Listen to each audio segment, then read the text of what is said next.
Гостивар ја продолжи традицијата за бадник. Утрово се одржа бадникова поворка, со која символично беше најавен големиот христијански празник Божик, ден на раѓањето на Спасителот Исус Христос. Црквата Успение на Пресвета Богородица во срцето на градот беше центар на празнувањето.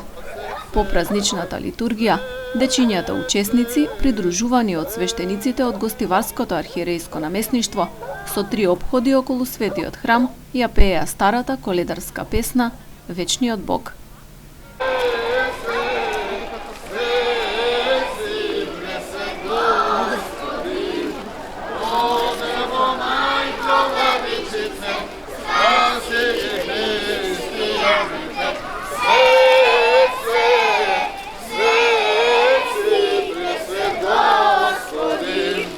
Поради состојбите со пандемијата изостана движењето низ градските улици, но символиката на празникот сепак се задржа.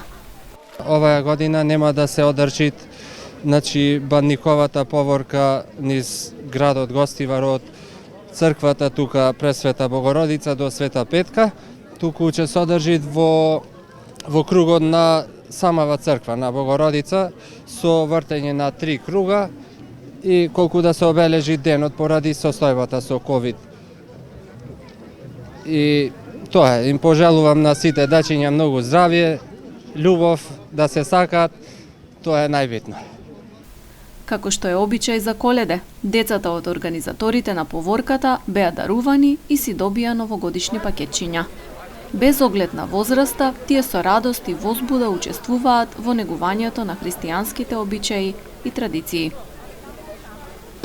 Се чувствувам многу убаво. Зошто се одлучи да учествуваш во оваа традиција?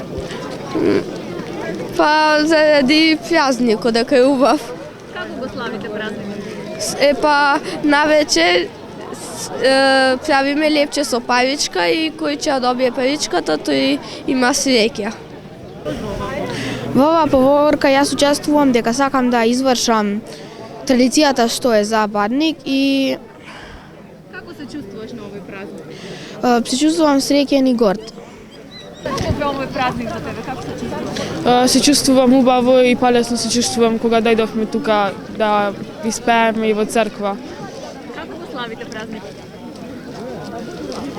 Дома имате некоја традиција? Тоа што е со паричето во комадот, тоа. И со трпезата. Молам? Желби за празникот? Да ја нема повеќе ова пандемија, да биде се во мир.